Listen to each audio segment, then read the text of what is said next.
It was weeping, Scott. It was weeping. Why? Why was he programmed to feel pain?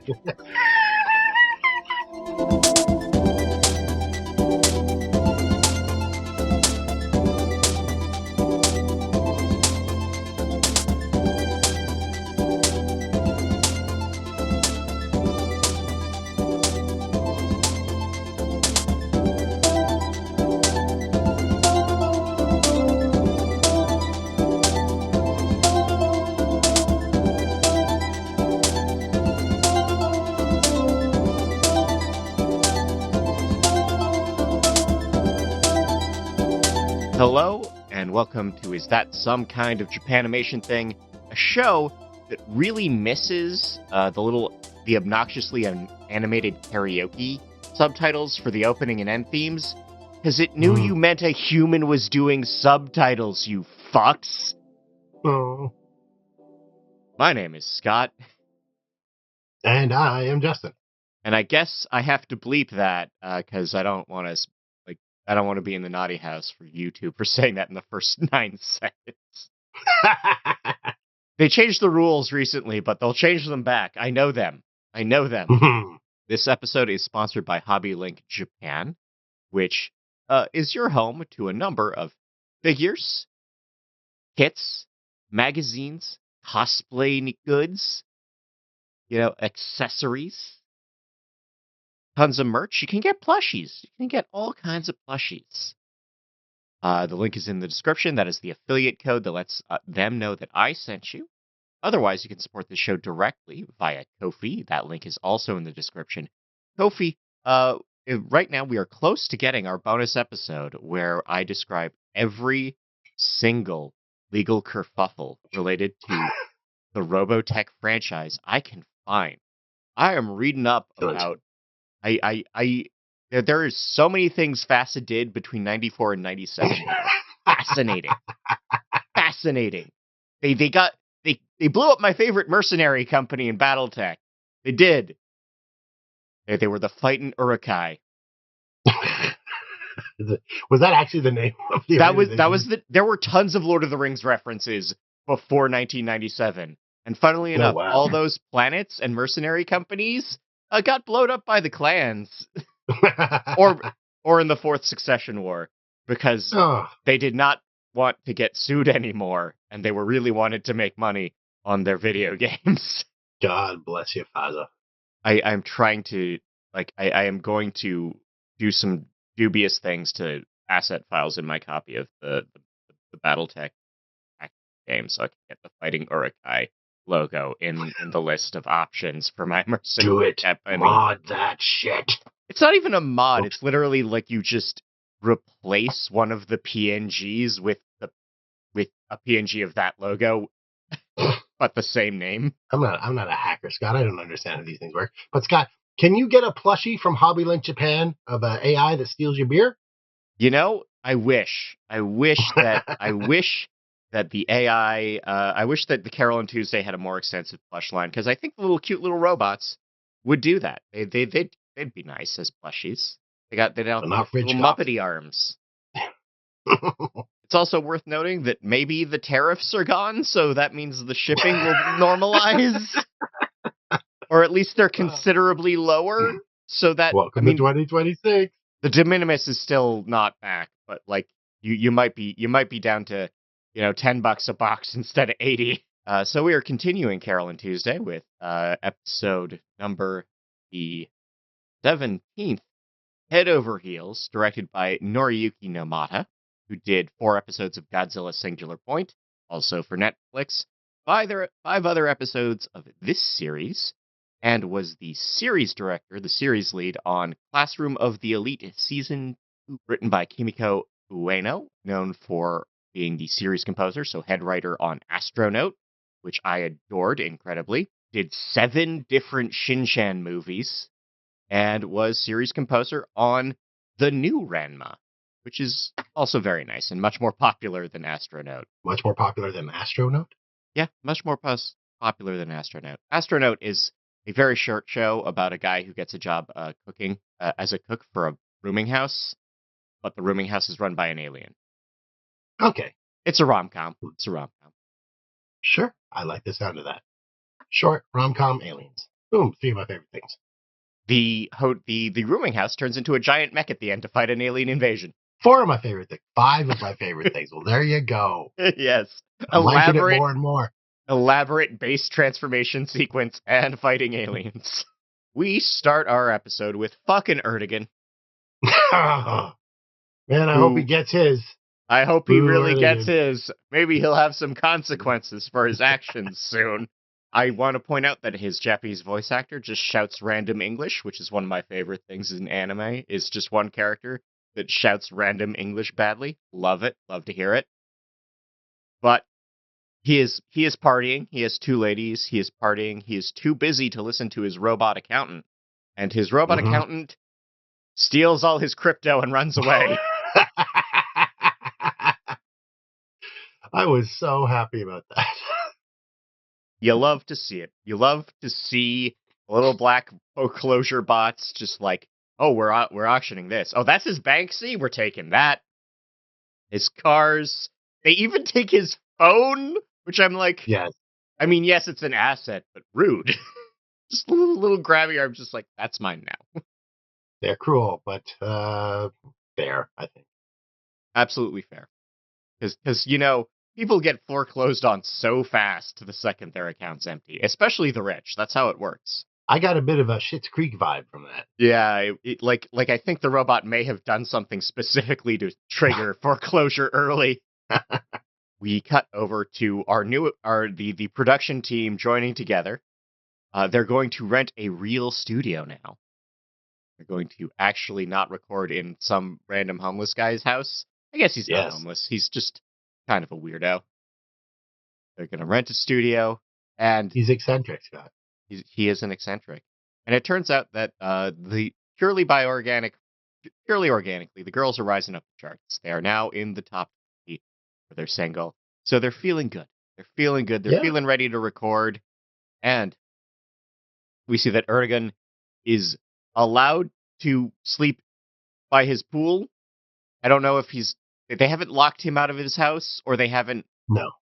I don't know if he's just not locked out. He's locked out of his house, but he's allowed to sleep by his pool, or if they haven't fenced off the property yet. Yeah, like I think I don't know, man. But it turns out that nobody actually likes him. Can't crash on anyone's couch. Nobody likes him. Everybody hates him. That's why he sleeps by the pool. What would Bruno Mars be called on the show? Bruno Earth? We've discussed this. Bruno Venus? Okay, we have done this bit. And I think he's still I think he's still Bruno Mars, but like he's like much more important. He's like honorary royalty. There you go. Well, I mean, such is the case. Such is the case. And because Roddy must suffer, Roddy agrees to let Erdogan sleep on his couch. And I'm like, Roddy, you don't have to do this. This guy's like, this guy is your boss. You help him recreate mixes and beats. There's a professional relationship here. He can't pay you. Yes. Like he just admitted he cannot pay you for the next set. You should probably just hit the bricks too, man. Take your car and go home and build your Gundam models. Now, once again, I'm not clear with how musicianship works, but since he's a disc jockey, yes, he would probably make some more money at his next performance, right? Like whatever his rate is. Yes. I don't how does he earn money? Is he just like live performances? Is it licensing of music that he's created? So he creates original tracks.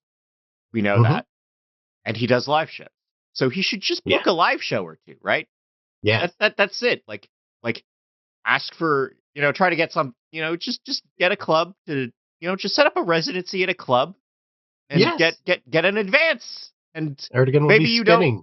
Maybe you don't get to buy your house back, but you do get to rent an Airbnb for a month. He's a very fancy gentleman. He will probably want to rent a Verbo. A Verbo. Fair enough. But there we go. And we get an update on Angela's stalker man, who is now following Aaron around. At first, I thought Aaron was the stalker man. No. There we go. We see that the studio is not a good studio because Gus is Gus and can't do anything, really thoroughly. But they dust It off looks all like the a gear. demilitarized zone. Oh god, yeah. Like this is some dude's basement that's been left to molder. But Emil comes in, he sits down and says, "You're gonna do it all? You're gonna play me everything you got?" And of course, he gives them 4 chords before declaring everything crap. 'Cause that's how he works. Honestly, that's how I work. Like if when I pick the interstitial music, I'm like I'm going through my resources, my piles, and I'm like, no, this is bad. 4 notes in, this is bad. I love the gag where 8 songs in, they go back to the first one to see if they can get away with it. Emil's great. Emil's great. He's a great character. I don't know if I want to work with him. I would never work for him. For him, but he is a character to be sure. And the girls take a break for an interview. And who is the interview? The only journalist we've seen, Kyle. Kyle is the only journalist. He's definitely here because he's working on the arts and culture section, not in some sort of long form hit piece on someone related to the band. No. No. Absolutely not. And you can tell because he doesn't ask anything about music or the recording process. He is all about the politics. He is all about like, hey, your mom hates immigrants. Your writing partner is an immigrant. How's that working? How's that working for you? No subtlety. No subtlety. No. I like this guy. We see that Erdogan's plan is not to just book a session, but to drop a new single. And to drop a new single, he needs a guest vocalist. A guest vocalist is who's hot, which means he goes to Angela and Tao. And Tao has receipts. Tao, I love that all of the antagonists are antagonizing each other, too. Tao's just like, hey, I remember this interview you gave where you said exactly this horribly withering insult. And I'm pretty sure I don't want to work with you. How about that? On a lesser show, they would form a sort of super team. Yes. But here, no, they just hate each other just as much. Or a greater show, they'd form a super team. I love the Legends of Tomorrow where it was all the failed villains from other Arrowverse shows. Yes. Well, no, Legends of Tomorrow is its own piece of beauty. And too good for this damn, that last season we didn't get. Too good for this simple world. We were deprived of Donald Faison as Booster Gold, which in my heart means we would have gotten Zach Braff as Blue Beetle. In my heart. It happened. I'm even as a non-Scrubs fan, I'm like, that would work wonderfully. They were made for those roles. Boo, the CW. I just saw an interview from the set of Scrubs reboot. So that hospital they were filming in got torn down, and then they rebuilt it on a soundstage, or at least like 4 floors of it and the exterior. But in the interview, it turns out that Donald Faison has been singing the score of Wicked on set whenever he record. So you get to hear him sing. Excellent. I got to look up this interview because I want to hear Donald Faison sing Popular. Yeah, he doesn't do Popular, unfortunately, in the interview. It's on Good Morning America. The Tao agrees to set aside his petty grievances and help Erdogan record one song with Angela. And then we see that Val is amping up her populist rhetoric. Boo. And I think Spencer is becoming Mirrorverse Jared Kushner, where he's on the inside but hates it. That's just the scene. He doesn't like Jerry using the AI to whip up popular hatred. We then get a scene where we get some of Erdogan's interiority, where his negative self-talk is manifested by him in a suit. And I'm fine with. I'm glad he's insecure. I think he should listen to that voice in his head that says he's worthless, and not listen to the voice. Yeah, and not listen to his narcissism, which has a keytar. You're I did love you know I did love the guitar. they find the robo manager, they track down Erdogan's robo manager, and apparently in like 4 days he has blown through all the money, and I'm like, okay, I understand robots can drink beer, but how else do you blow through all that money? I don't know. I mean, Erdogan was a well-off guy. That was a nice house, and he didn't do a lot with his life. Yeah, like he had so many arts and cars. Yes, there is that. I don't know, maybe he wasn't that liquid, but like 4 days is there are 19 movies called Brewster's Millions that are about this premise. I'm not joking. There are 19 versions of Brewster's Millions. I kind of want to do a series where I watch them all. Is there a Bollywood version? I think there's a South Korean version. That makes sense. Yeah. The Hollywood South Korea pipeline is open fully. I did love that.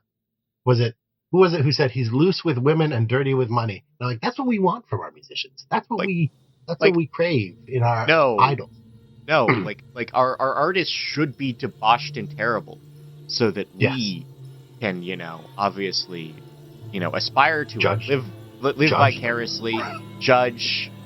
We need to make our pop idols completely flat and vessels for our feelings.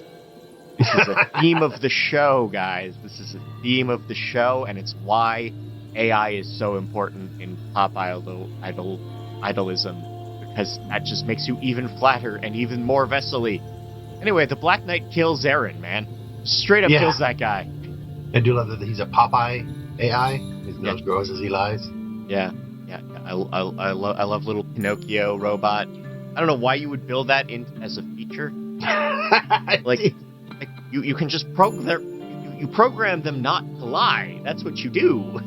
Yes. Angela helps Erdogan and Pau settle a bet. They proceed to write a song. They beatbox. There's also beatboxing. That's hilarious.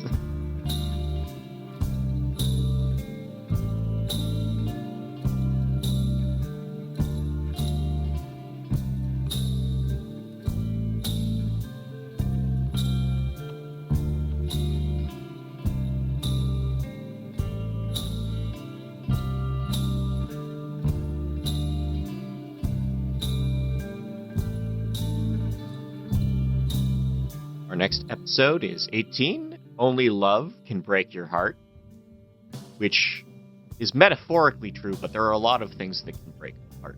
Little hammers, for example. Yeah. Well, they can squish it very badly. Yeah. Directed by Satoshi Takafuji, who did 5 episodes of this show.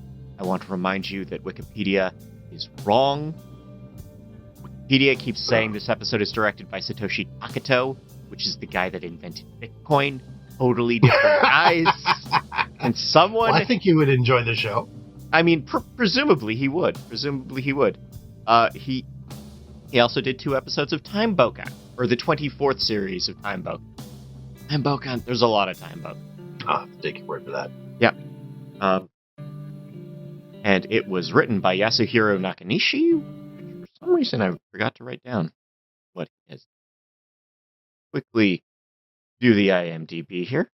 IMDb, Love is War. Oh, Kaguya-sama Love is War. Oh, 6 episodes of Gundam Witch from Mercury. Oh, series composer on My Love Story with Yamada-kun starts at level 999. That's another one you might like. It is a short rom-com about a girl who starts playing an MMO so she can spend more time with her boyfriend, but then her boyfriend dumps her for another girl who's more of a nerd, and she decides to get really hardcore at the MMO to spite him, and then romances the highest ranked guy in her guild. And he was also the screenplay and composition on Failure Frame. I Became the Strongest and Annihilated Everything with Low-Level Spells. How is that, Scott? Because I'm in. I am curious.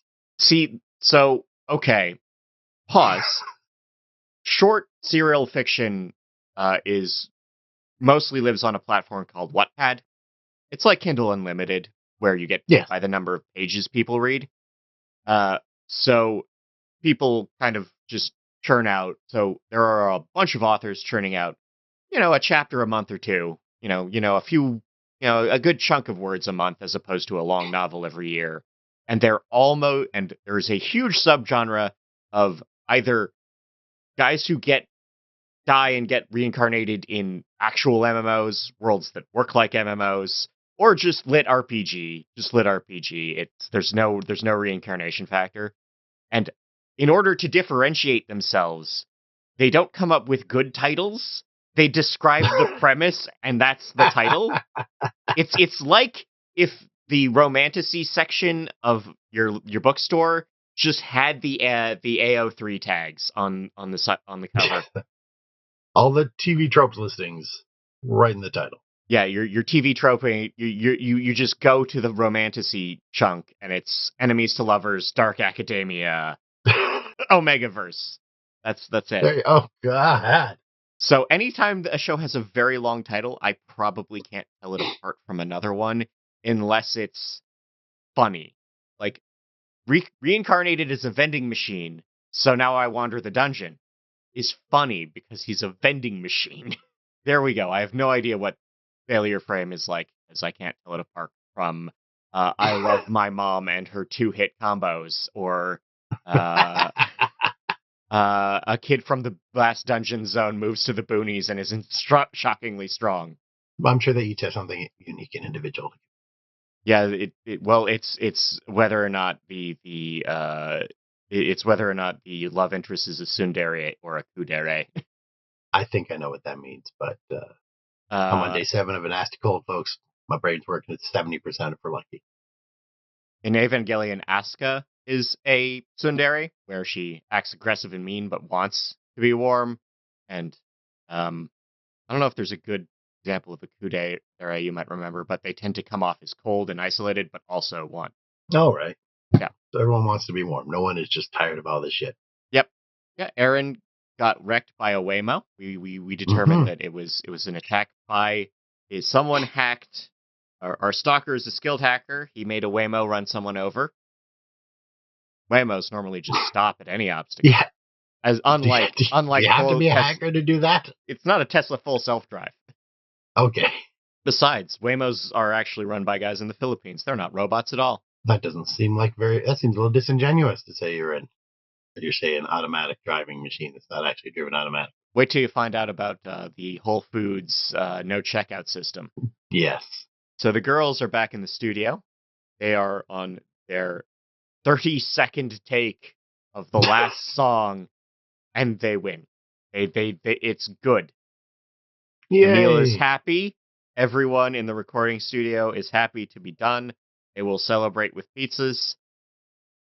But then Hoffner shows up, Gus's buddy, and he's like, "Hey, I run a major music festival. You want to go to Sidonia Fall?" And they're like, "Yes, actually, we would like a slot at a major music festival." At which point they freak out about whether or not they can be cool. They're going to have a big stage and they need to show off.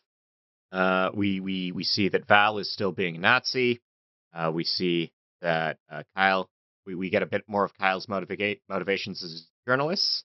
Apparently, Jerry is up to shit. Jerry has a reputation for being up to shit. He uses AI to stir crowds up all the time. Don't like Jerry. Angela and her mom are trying to figure out the stalker situation. And then terrorism happens. We just get Space 9/11. Except off screen. Off screen just interrupts it. Because the second half of the show was just doing the first half again, but at slightly higher stakes. And now we're like, oh, this is a wrinkle. Yes. Now the political subplot makes sense. Because someone has bombed the weather plant. No one was there at the time. No one was there. But it was automated. It's mostly automated. It was night, There we go. But it does mean that the climate control is off and everyone's going to have to live through the winter. Immediately, people blame immigrants. And Val and Jeff are ready to do that. They are so ready to jump on that on the spot. And it turns out Jeff wants to steal Tao's AI for unclear reason. We get we get a scene of someone reading some filler text, and because it's anime filler text, I had to pause and read it. And it appears to be some guy's resume in Portuguese. I mean, and the lorem ipsum is fine, but if you can just grab a Portuguese resume off the web, go for that. Usually, like, before this, I think a lot of the time, filler text would be like the readmes from Adobe Tools or like the software you were using, just because that's already on your computer as an animator, right? Like, yeah, just the terms of service for Acrobat. Absolutely. Makes perfect sense. Again, Hiro Yui's medical records are how to install a Twain scanner for Photoshop in 1995. Favorite anime filler text. Love it. Kyle has another interview with Tuesday where they don't talk about music. They talk about her family dynamic, her backstory. He gives her a very nice notebook, which is probably not a trick at all. And then we see that Kyle has a girlfriend. Oh no! Yeah. And then Kyle, which honestly, not anybody's business. Yeah, but he's allowed. He's his own romantic attachments are his own. I just don't. What were you expecting? He's a reporter. I just wasn't expecting Tuesday. I didn't see any crush elements from Tuesday, so I'm like, I don't know why she's so upset. Like, I didn't get that. I did not pick up on any flirty vibes. I don't know. Also, we see that it starts snowing, and that Carole has a Blade Runner umbrella, and that made me happy. The Blade Runner umbrellas. Those are cheap now. Those are cheap now. I should buy one. Yeah. Oh, good. Like obviously these are like not good ones from Amazon, but they're like $20. I remember ThinkGeek. And when they had the Blade Runner the Blade Runner umbrella, and that was like $200 US. The world was so much better when we had ThinkGeek. Tauntaun sleeping bags. I had one of their backpacks. 15 years. The backpack of holding, that was great. Oh, those are I know people who are heartbroken that they've started to go. Yeah, like they're starting to break down. I have the Chewbacca bandolier bag, yeah, which I use to carry my Star Wars books to game, and it's not quite up to that, but I will work my way around.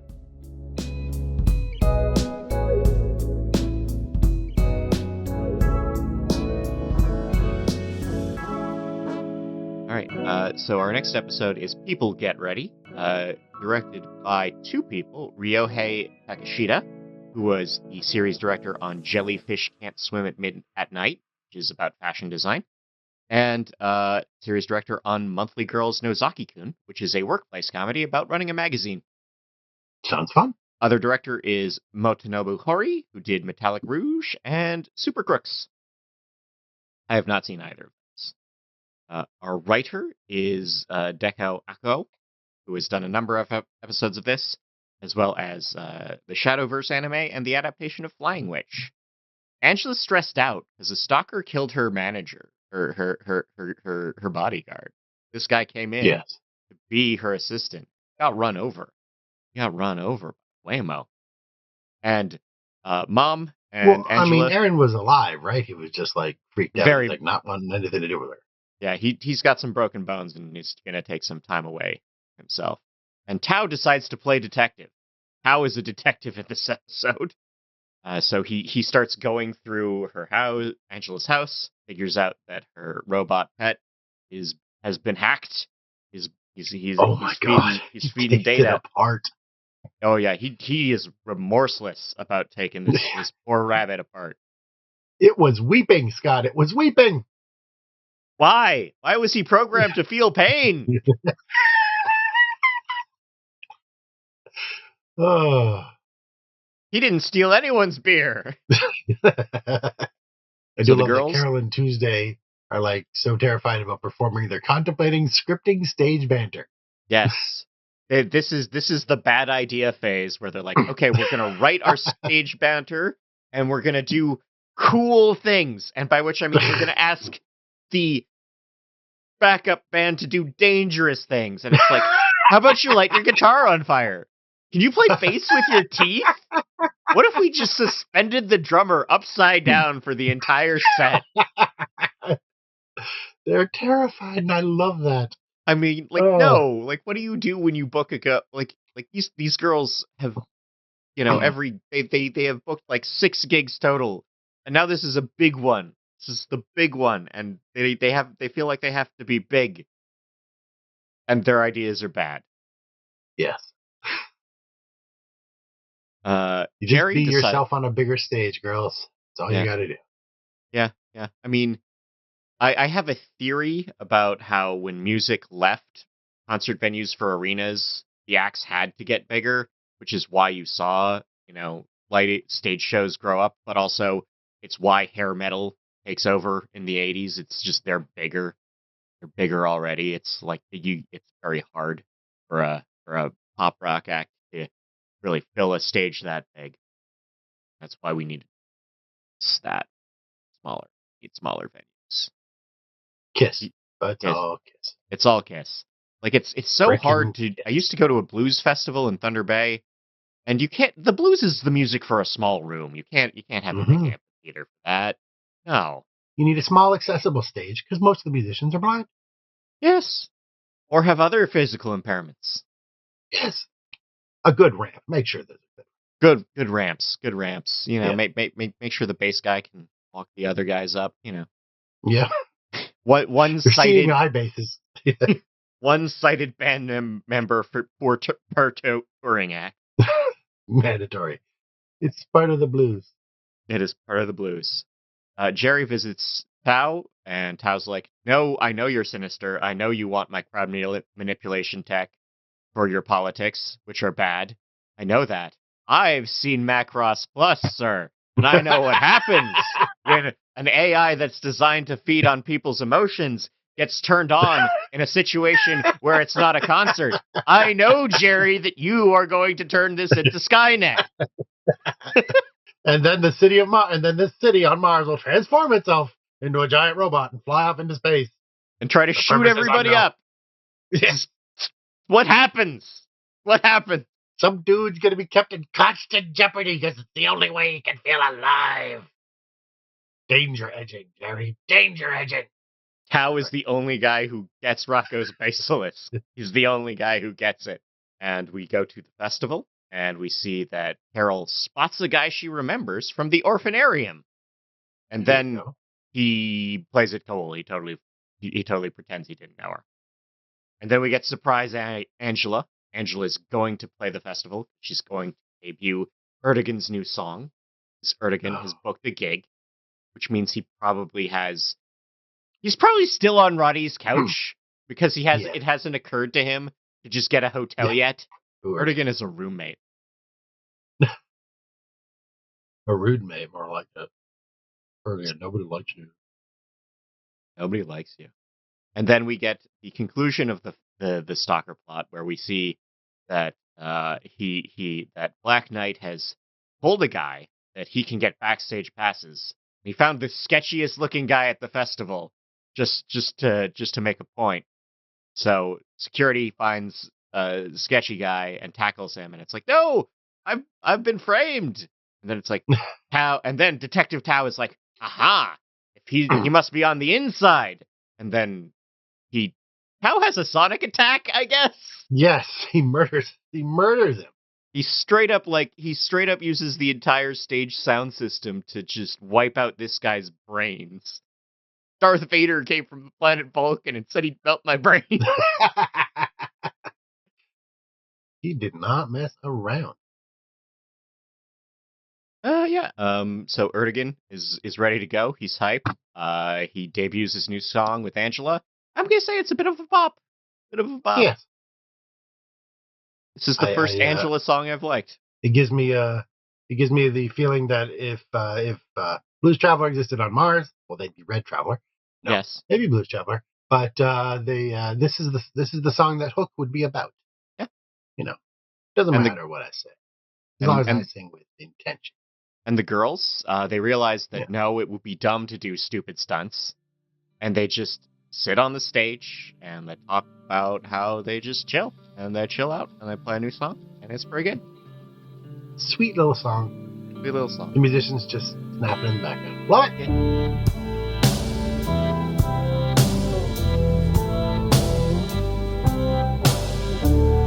And our last episode for this session is episode 20, Immigrant Song, as we are in the land of the ice and snow because the climate control don't work. Directed by Danzo Kato, who did episode 8 of After School Dice Club, and a few other episodes of things, which means he's either very new, like he's only got 6 credits, so he's either very new or this is a fake name. Oh. I don't know which. Danzo Kato, I'm leaning toward fake name, because Danzo Kato is the name of a real historical ninja. Oh, jeez. Like, I went to look up this name, and I'm like, I am pretty sure this guy is not an 11th century assassin. Pretty sure. Our writing is Yuichi Nomura, who did series composition on Rin no Lagrange, and 4 episodes of Gundam Build Fighters. So Gus, we open on Gus, and he's playing good news, bad news. The girls say, "No, I only want good news." Why you gotta People be? hate good news, bad news, Gus. They hate it. Don't No one that, likes guy. that game. No one likes that game. So the good news is that they have been nominated for Best New Artists at the Martian Grammys. Roddy finally doesn't spoil some good news for once. Normally it's Roddy's job to spoil good news. Yes. The bad news, Angela, also nominated for Best New Artist at the Martian Grammys, and she gets the big primetime performance slot. Ooh. And then the girls are like, "Hey, that guy we saw last episode, we're pretty sure his name is Zeke, and we grew up with him. How do we get in contact?" And they hatch a plan, a scheme to use childhood memories to manipulate him into meeting later. Yes. We see that Tao meets with his dad, and his dad is very eager to see Val win, presumably because he's economically anxious or whatever, excuse we have for these guys. And he really wants Tao to volunteer his crowd manipulation AI that will definitely turn into Skynet for the Val campaign. And Tao reveals that he has autism and his hyper focus is feelings. Yeah. Not his, other people's. That's how I'm going to describe it. Tao reveals that he has created a AI version of Angela that is perfect, and then gets arrested by the cops. Because definitely real charges for his antisocial behavior decades ago. Not totally the thing. Well, yeah, Not so he can be away, so someone takes charge of his AI tools. Yeah. It's definitely so his dad can use power of attorney to seize his AI tools. Val, still talking about making Mars great again. Zeke reveals that he is he's not a legal immigrant per se. His status is in question, but they have a nice heart-to-heart at the skate park, and he says that he's going to release a song that will cause trouble on purpose. He's a rebel. Good trouble, Zeke. And the girls, the girls do a montage as they're prepping for the Grammys. And we see the new song, and the new song is very anti-AI, but not necessarily anti-government. Like, the music video shows him burning his own papers, but he's, like, not really condemning the establishment. He's condemning the AI. Mars Ice raids his house.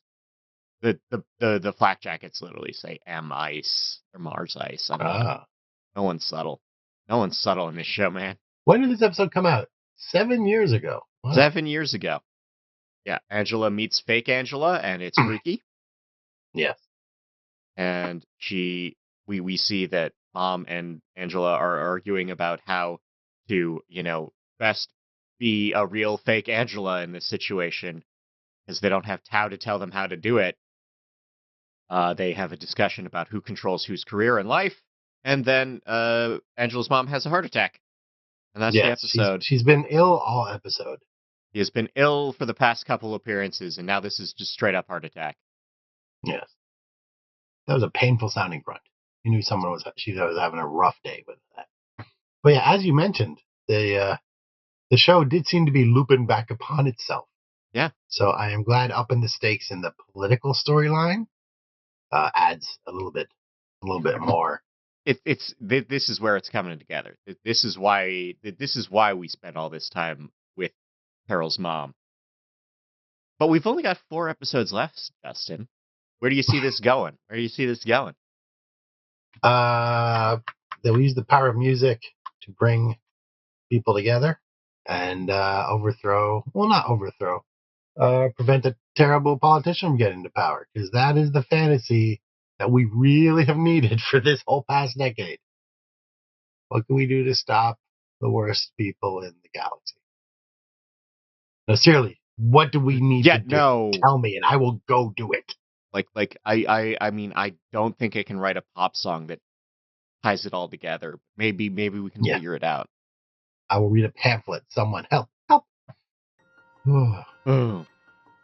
So we will be back again. Yes. Say thank you to HLJ.com. Use that link in the description. Find some plushies. Find some magazines. Find whatever you like from Japan, including Japanese-made figures of American superheroes. They got some good artifacts of that now.